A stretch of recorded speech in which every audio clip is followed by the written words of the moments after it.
क्या आपने कभी सोचा है कि मरने के बाद क्या होता है? क्या मृत्यु के बाद जीवन होता है? रहस्य में लिपटी एक पहेली, मृत्यु के बाद जीवन की अवधारणा हमारे अस्तित्व के सबसे पेचीदा विषयों में से एक बनी हुई है। समझने की हमारी खोज में हम आध्यात्मिक, वैज्ञानिक और दार्शनिक दृष्टिकोणों की खोज में निकलेंगे। हम उन आध्यात्मिक विश्वासों को समझेंगे जो मृत्यु के बाद का जीवन आकार देते हैं, वैज्ञानिक सिद्धांत जो अनसुलझे मुद्दों का समाधान निकालने की कोशिश करते हैं, और भगवद गीता की शिक्षाएं, एक पवित्र हिंदू ग्रंथ जो जीवन के गहरे अंतर्दृष्टि प्रदान करता है। जीवन और मृत्यु की प्रकृति।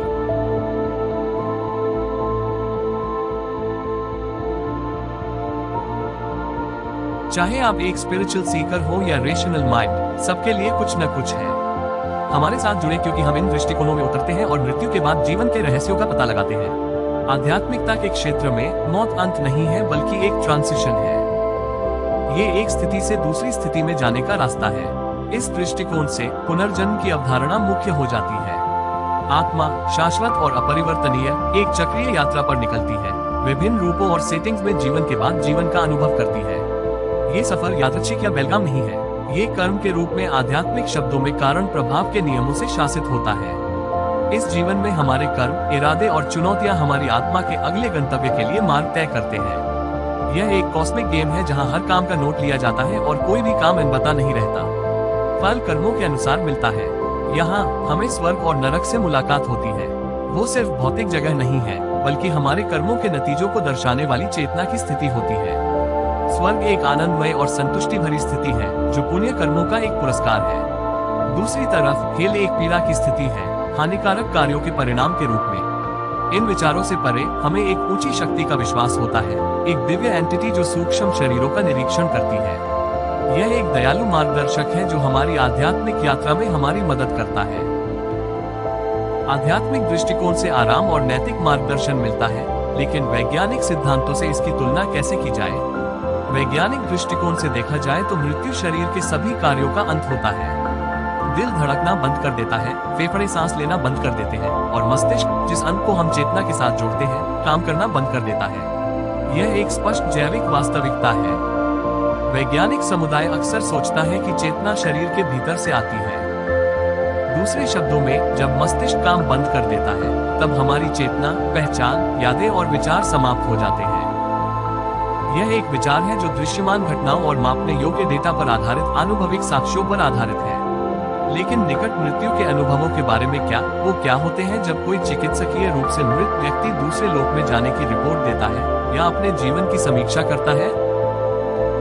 ये अनुभव पारंपरिक वैज्ञानिक दृष्टिकोण को चुनौती देते हैं। वे सुझाव देते हैं कि हमारे शरीर के काम करना बंद करने के बाद भी हम में से कुछ जारी रह सकता है।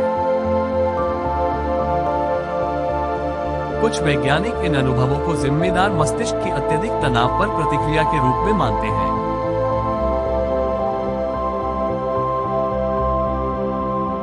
चेतना और मृत्यु के बाद जीवन की संभावना पर अभियान अभी तक नवजात चरणों में है।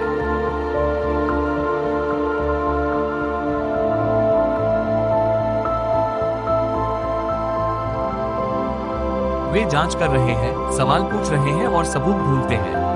जबकि साइंस सबूत ढूंढता है, भगवद गीता एक और दृष्टिकोण प्रस्तुत करती है। तो चलो इस प्राचीन टेक्स्ट की ओर ध्यान दें और जाने कि जीवन, मौत और उससे आगे क्या हो सकता है।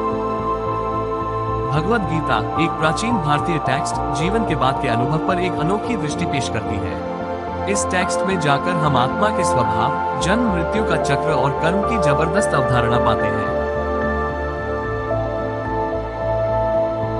सबसे पहले भगवद गीता हमें आत्मा की अमरत्व की अवधारणा से परिचित कराती है। इसमें बताया गया है कि आत्मा यानी आत्मा अनंत, अविनाशी और अपरिवर्तनीय होती है। यह एक यात्री की तरह है जो जन्म, मृत्यु और पुनर्जन्म के चक्र में एक शरीर से दूसरे शरीर में जाता रहता है, जिसे संसार भी कहा जाता है। ये परिप्रेक्ष्य मृत्यु को अंत के रूप में नहीं, बल्कि केवल एक संक्रमण के रूप में चित्रित करता है। अगले हम कर्म के अवधारणा पर आते हैं। भगवद गीता में कर्म एक कानून है, एक सिद्धांत है कि हर काम का अपना असर होता है। इस जीवन में हमारे कर्म, अच्छे और बुरे दोनों, हमारे अगले जीवन का स्वभाव तय करते हैं। कर्म हमें जिम्मेदारी का एहसास दिलाता है, जिससे हमें ये समझ में आता है कि आज के कर्म हमारी आत्मा की यात्रा पर प्रभाव डालते हैं। लेकिन ये सब सिर्फ इनाम और सजा से नहीं है।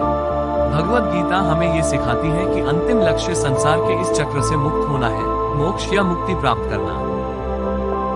यहाँ आत्मा भौतिक दुनिया से ऊपर उठती है और दिव्यता में मिलकर अनंत शांति प्राप्त करती है। भगवत गीता हमें एक दार्शनिक दृष्टिकोण प्रदान करती है जो आत्मा की यात्रा के निरंतर चलते रहने पर जोर देती है। जैसा कि हमने देखा है, मृत्यु के बाद जीवन एक रहस्य बना हुआ है जिसमें विविध दृष्टिकोण है।